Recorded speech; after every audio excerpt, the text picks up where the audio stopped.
والله يريد أن يتوب عليكم ويريد الذين يتبعون. Baik, kita mulai. Bismillah. Assalamualaikum warahmatullahi wabarakatuh. Alhamdulillah, salatu wassalamu ala rasulillah wa ala alihi wa sahbihi wa mawalah. Qala Allah Ta'ala fil Qur'anil Karim, ya ayyuhalladzina amanu taqullaha haqqa tuqatih wa la tamutunna illa wa antum muslimun. Allahumma salli wa sallim wa barik ala nabiyyina Muhammadin wa ala alihi wa sahbihi wa man tabi'ahum bi ihsani ila yaumiddin, amma ba'du. Baik, Bapak Ibu sekalian, hadirin hadirat jamaah kajian Allah Subhanahu wa taala. Alhamdulillah bi fadlihi tatimmus shalihat. Segala puji milik Allah Subhanahu wa taala atas karunia-Nya, atas petunjuk-Nya menjadi sempurna kebaikan-kebaikan yang kita lakukan terutama pada malam hari ini. Dengan izin Allah kita senantiasa dimudahkan dalam kebaikan, terutama adalah thalabul ilmi. Mudah-mudahan langkah dan usaha kita ini akan mendatangkan keberkahan untuk kehidupan kita, keluarga kita dan akhirat kita. Salam dan salawat mudah-mudahan tak tercurah pada junjungan kita Nabi Muhammad sallallahu alaihi wasallam serta segenap keluarganya, para sahabatnya dan orang-orang yang senantiasa istiqomah di atas jalan sampai hari akhir nanti. Baik, Bapak Ibu sekalian, pada malam hari ini kita lanjutkan kajian haji kita. Kita masuk pada wukuf di Arafah, melaksanakan wukuf di Arafah. Yang pertama, setelah menjalankan sa'i, sunnah bermalam di Mina pada hari Tarwiyah. Kalau dengar hari Tarwiyah berarti tanggal 8 Zulhijjah. Dan melakukan sholat 5 waktu di sana. Para jamaah haji disunahkan untuk menuju Arafah begitu matahari terbit pada tanggal 9 Zulhijjah.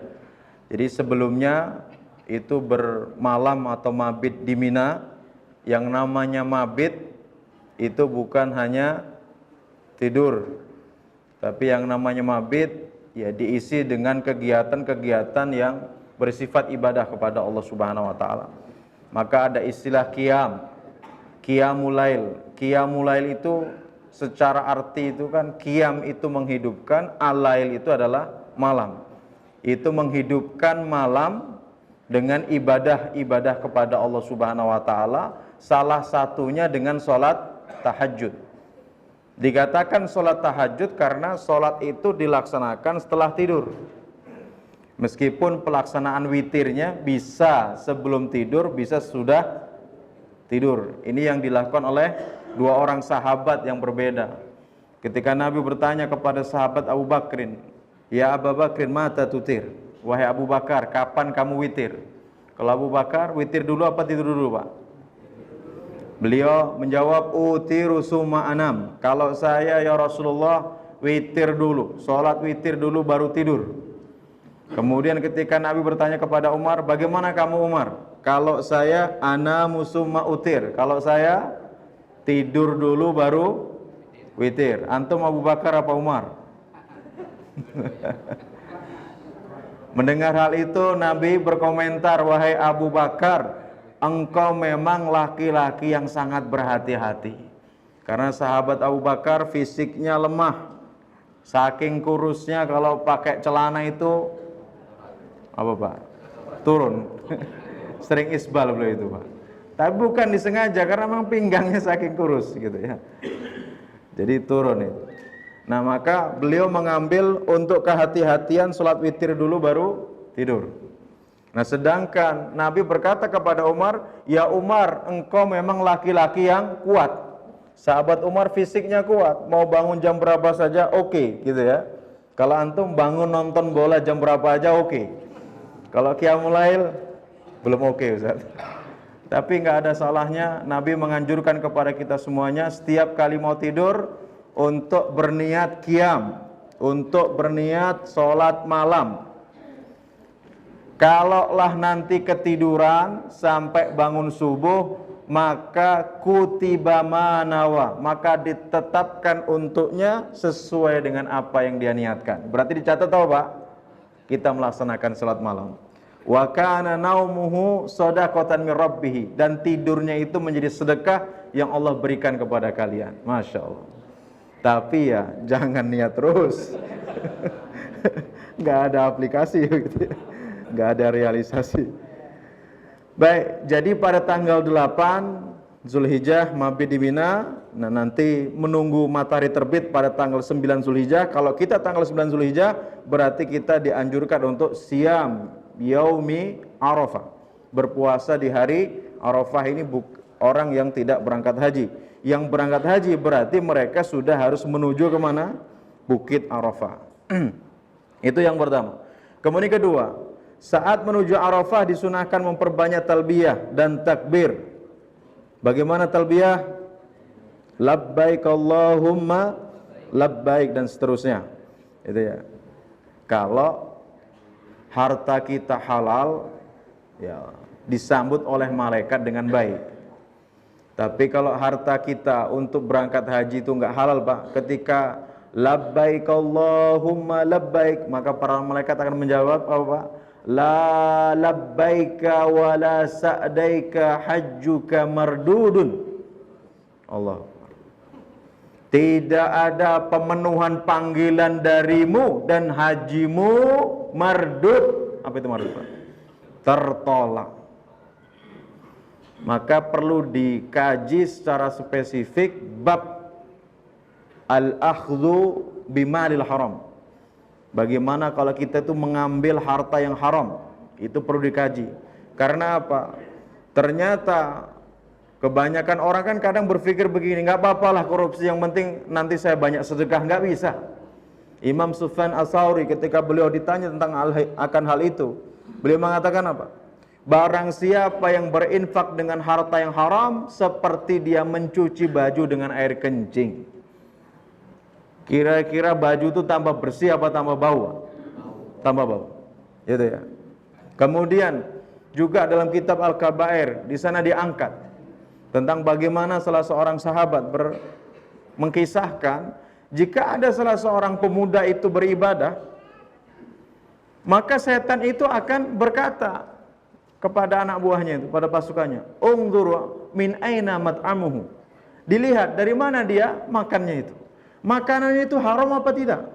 Kalau haram, da'uhu yastahid wa yat'am.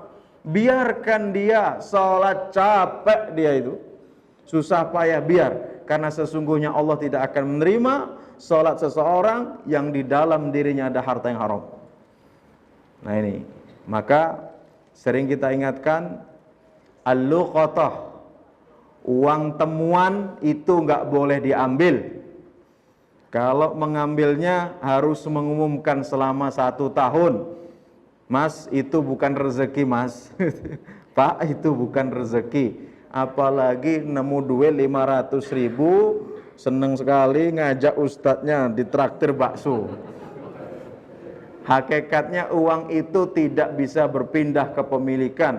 Uang jatuh adalah milik orang. Mau diumumkan selama 1 tahun pun boleh kita memakainya, nanti setelah 1 tahun tidak ada yang mengakuinya.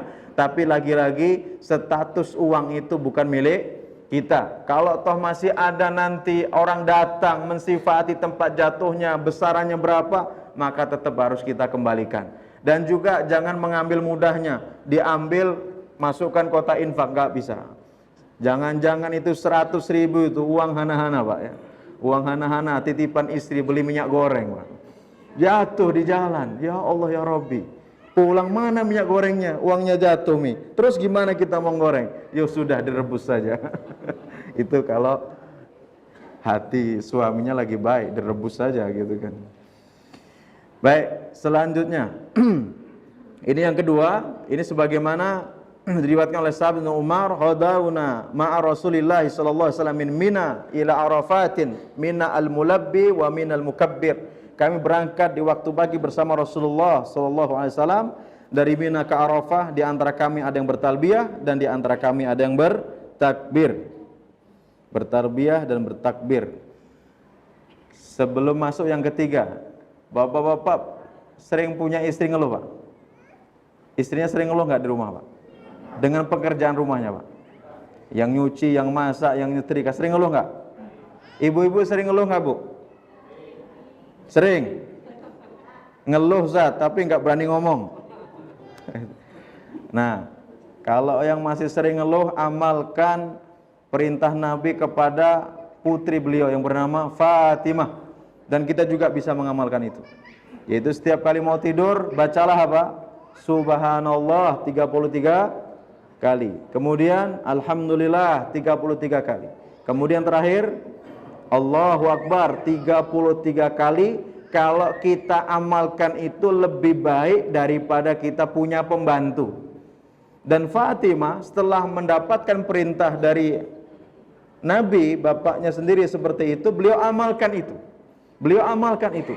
Dan ternyata setelah mengamalkan doa itu, zikir itu, beliau tidak pernah merasa keberatan, tidak merasa berat dengan pekerjaan rumah yang ada. Silakan Bapak-bapak bimbing setiap malam istrinya untuk merutini dan melazimi itu, supaya di rumahnya nyetrikanya nggak ngeluh sawah ya.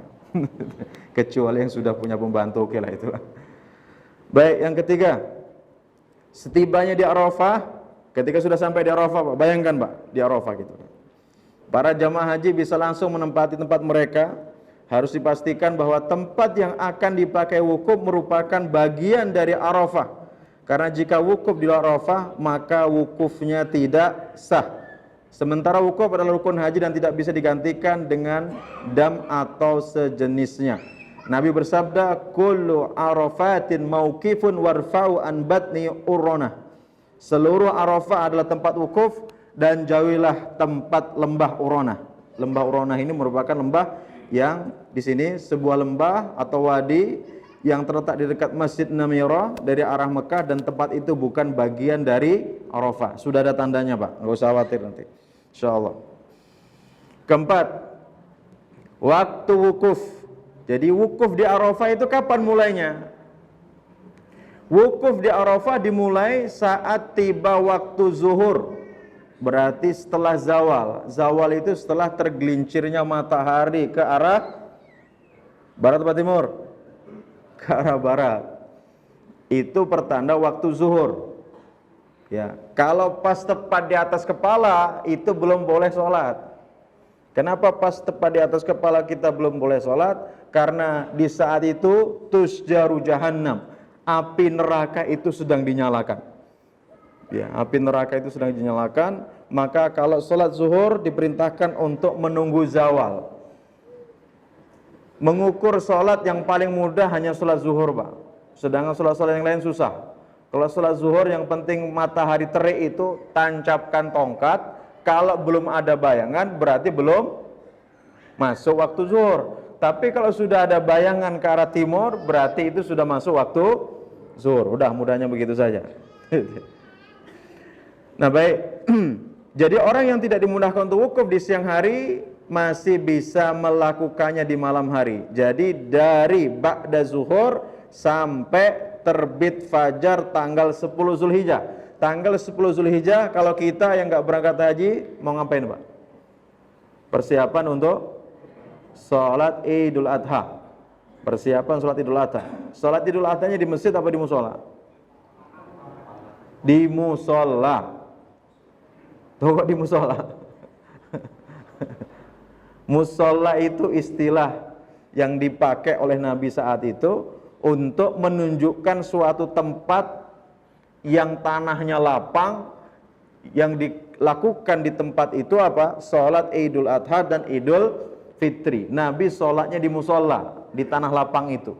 Jarak antara musola dan Masjid Nabawi itu hanya 40 hasta. Tapi Idul Fitri, Idul Adhanya Nabi itu di musola, bukan di Masjid Nabawi. Jadi musola tempat kita itu apa berarti? Ya masjid. Tempat kita itu ya musola-musola langgar itu ya masjid Pak. Masjid itu asal kata apa? Sajada yasjudu masjidan. Artinya tempat untuk sujud. Berarti musola-musola kita itu masjid, cuman bedanya ada masjid jami' ditegakkan sholat Jumat dan masjid yang bukan jami', itu saja perbedaannya. Jadi musola itu adalah masjid. Tapi di Indonesia itu ada yang diuntungkan juga. Kita termasuk diuntungkan dengan istilah itu. Pokoknya kalau tulisannya musola Jumat jangan merapat ke situ, kan gitu kan? Karena tidak mungkin dilakukan atau ditegakkan sholat Jumat. Nah itu enaknya satu itu saja. Yang lain agak kurang tepat itu aja. Baik. Jadi dari ba'da zuhur sampai terbit fajar. Nah, bagi jamaah haji yang terpaksa harus masuk Arafah sejak tanggal 8 Zulhijjah seperti sebagian besar jamaah haji Indonesia, mereka bisa langsung bersiap wukuf sebelum waktu zuhur di tenda masing-masing. Kemudian kelima, begitu waktu zuhur tiba, disunahkan untuk melakukan sholat zuhur dan asar dengan cara jamak dan qashar. Jamak dan qashar berarti takdim. Zuhur 2 rakaat, asarnya 2 rakaat. Dan ini merupakan sebuah syariat yang bukan menandakan kita malas, Pak ya. Karena masih banyak sebagian daripada kaum muslimin yang menilai kita yang jamak qashar ini adalah golongan al-kusala, golongan para pemalas. Buat apa orang kita naik kendaraan sendiri kok bisa berhenti kapanpun waktunya di masjid manapun juga. Kenapa sih kita harus jamak dan qashar? Jamak dan qashar ini adalah sebuah syariat. Kalau jamak itu adalah rukhsah. Apa itu rukhsah, Pak? Keringanan. Keringanan yang Allah berikan kepada kita, dan Allah itu senang jika keringanannya itu diambil. Satu, itu jamak. Kalau qashar itu adalah sedekah. Shadaqatun tasaddaqallahu biha 'alaikum faqbalu shadaqatahu. Kalau qashar itu adalah sedekah, pemberian yang Allah berikan kepada kalian, maka terimalah pemberian Allah itu. Berarti di saat kita safar, itu utamanya untuk jamak dan qashar, bukan sempurna, bukan itmam. Kita bukan malas dengan syariat untuk sempurna 4-4 tidak, tapi ini adalah petunjuk Nabi.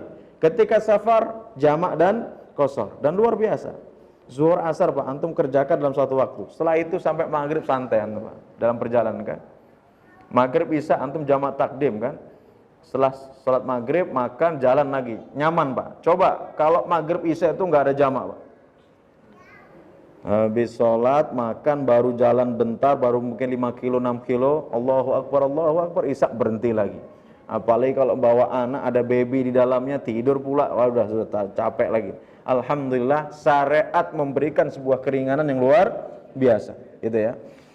Jadi jamak dan qashar di Arafah itu masing-masing 2 rakaat. Ini sebagaimana disampaikan oleh Jabir radhiyallahu anhu, summa adzana summa aqama fa shalat zuhra summa aqama fa shalat asra wa lam yusalli bainahuma syai'an, dan tidak salat di antara keduanya.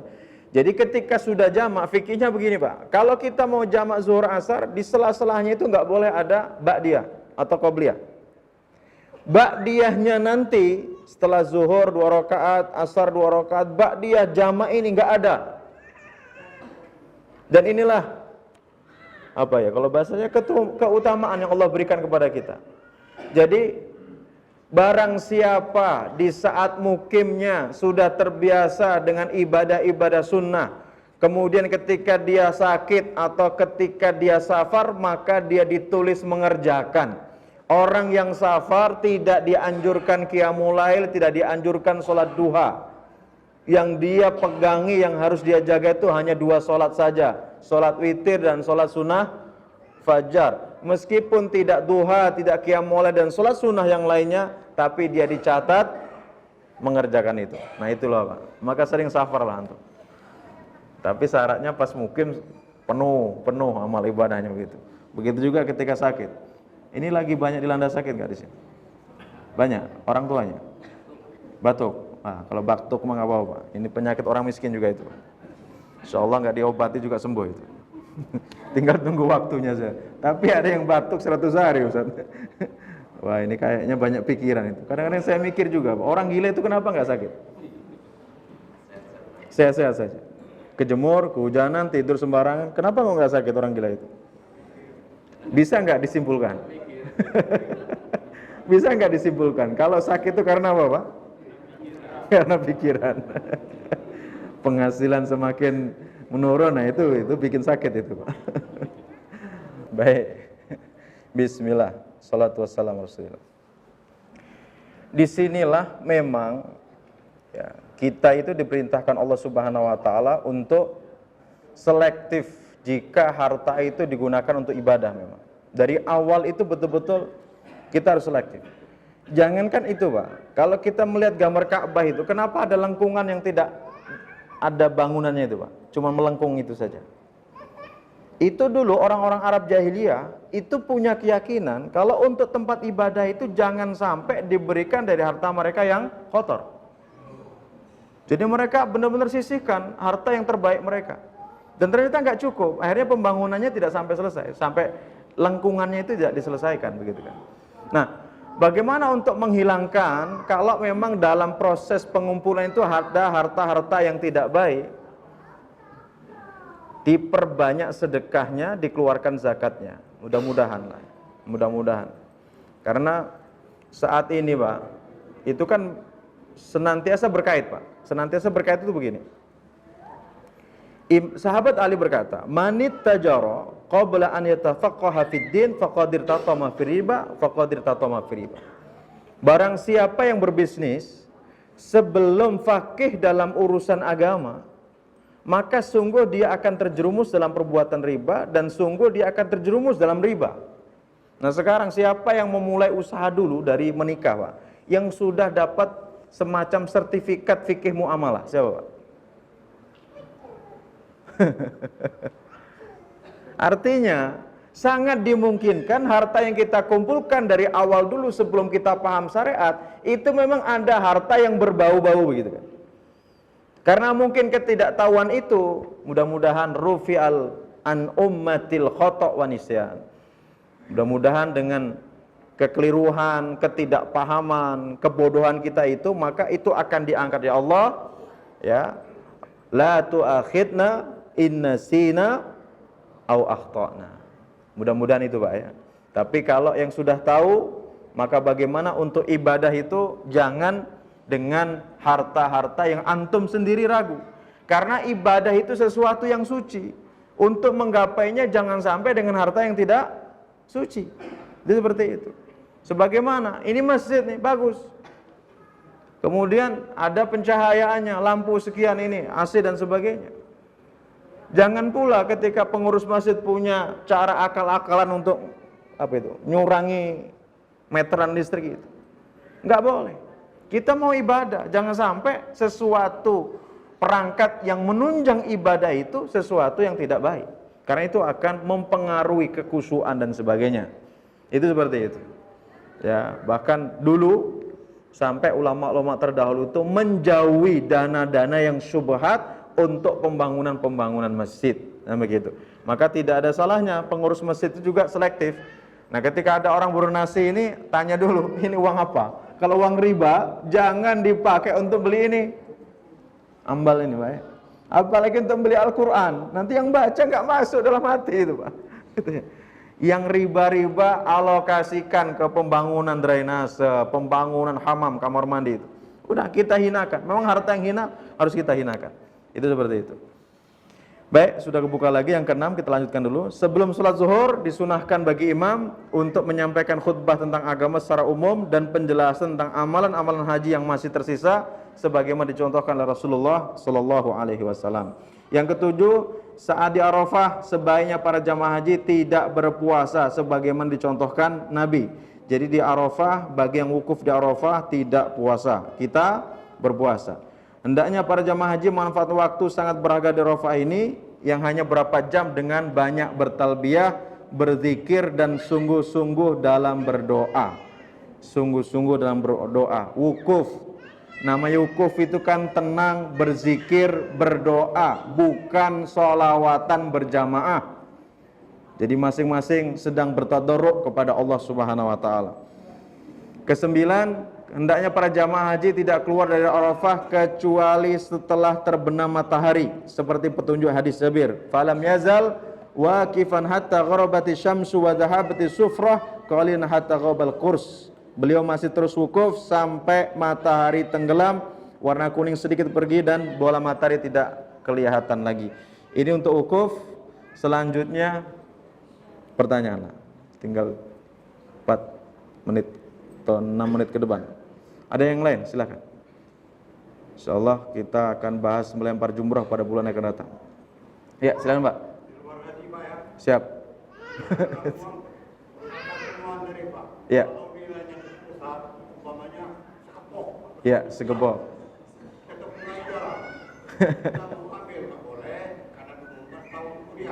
Ya.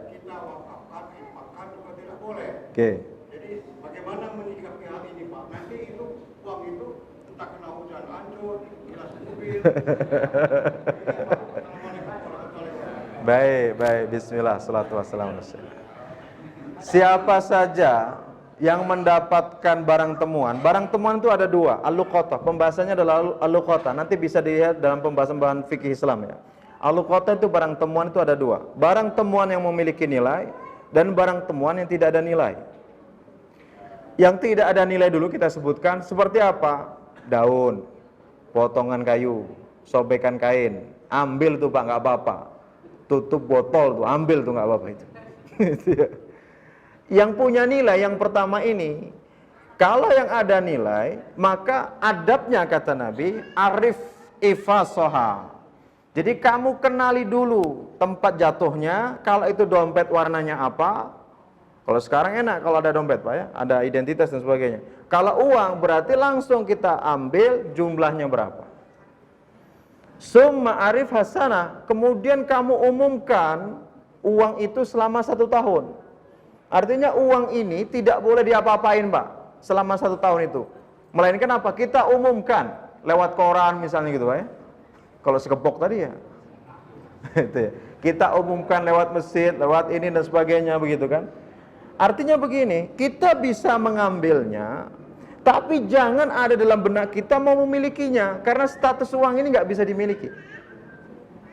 Yang ada justru kalau berani ngambil, berarti berani mengumumkan selama 1 tahun. Setelah 1 tahun, kok tidak ada yang datang, mengaku dan sebagainya, boleh dipakai, tapi statusnya uang ini masih statusnya tidak berubah kepemilikannya. Kalau toh nanti datang juga harus kita kembalikan. Artinya statusnya kita hanya sekedar minjam. Kalau misalnya sudah setahun Ustaz, nggak ada juga orang yang ngambil, itu bagaimana? Antum boleh infakkan ke masjid. Kok bisa? Boleh, tapi niatnya begini Pak. Ini sebagaimana yang dilakukan oleh sahabat Ibnu Mas'ud radhiyallahu anhu. Saat itu beliau, di depan beliau ada orang yang jual budak. Beliau keluar, transaksilah, deal harganya. Saat itu beliau bawa budak itu sambil ambil uang. Budak sudah dalam rumah, uang dia keluar, mau dia bayarkan sama penjual budak ini. Penjual budak ini nggak ada, tahu-tahu hilang gitu Pak. Nggak tahu kemana. Akhirnya apa? Ditunggu sehari, 2 hari, 3 hari nggak ketemu, nggak datang juga itu penjual budak itu. Akhirnya beliau sedekahkan uang budak ini, harga budak ini ke fisabilillah di jalan Allah Subhanahu Wa Taala. Nah, dengan sebuah tujuan nantinya, ternyata Pak begini kasusnya, setelah berapa lama itu datang penjual itu. Kemudian dia sampaikan, wahai penjual budak, sebenarnya pas waktu itu sudah saya mau bayarkan kepada kamu uangnya itu, tapi kamu tidak ada, kamu pergi. Dan hari ini uang itu, harga budak kamu itu sudah saya sedekahkan. Kalau mungkin bahasa kita ke Mesir lah mungkin gitu ya. Kalau kamu ridho, maka itu menjadi sedekah kamu. Kalau kamu tidak menerima itu, maka tetap saya akan berikan uang kamu, harga budak itu kepada kamu, dan sedekah itu menjadi sedekah saya. Itu cara kita Pak. Kalau tadi kasusnya itu kayak tadi itu. Jadi kita sedekahkan ke masjid atas nama orang yang punya uang itu. Nanti kalau toh datang kita jelasin, Pak, oh yang 1 juta kemarin Pak, sudah saya sedekahkan ke masjid Pak. Atas nama Bapak. Emangnya antum tahu saya yang jatuh uangnya. Pokoknya kan uangnya hilang atas nama Bapak sudah. Tapi kalau Bapak menerima, kalau tidak menerima, ya sudah, itu sedekah saya nanti ambil duit 1 juta, saya kembalikan kepada kamu. Jadi pilihannya seperti itu. Termasuk yang mungkin ketemu di jalan orang, toh kita pinjam duit, tiba-tiba orang itu nggak ada, sudah kita sediakan ke masjid. Tapi dengan konsekuensi tadi itu Pak. Nah itu, berarti kesimpulannya setelah kita bahas seperti ini, kalau nemu duit diambil nggak? Silakan diambil, umumkan selama 1 tahun. Kalau tidak diambil, nggak masalah, orang lain yang ngambil, urusan dia. Satu. Yang kedua, kita berharap yang memang punya uang dan uangnya jatuh itu, dia berharap bisa kembali dan menemukan uangnya. Itu yang kita inginkan, Pak. Jangan berpikir yang macam-macam, nanti kehujanan lah, nanti diambil orang lah, ya urusan dia. Urusan orang itu. Ya, cuman permasalahannya itu kan, waduh Ustaz, Ustaz. Kelihatannya tuh segini lagi, 10 juta itu kayaknya Ustaz. Silahkan umumkan dulu. Nah, termasuk diantaranya adalah duren. Nah ini, yang punya kebun, duren itu barang yang punya nilai Pak, hari ini Pak, punya nilai ekonomi yang luar biasa.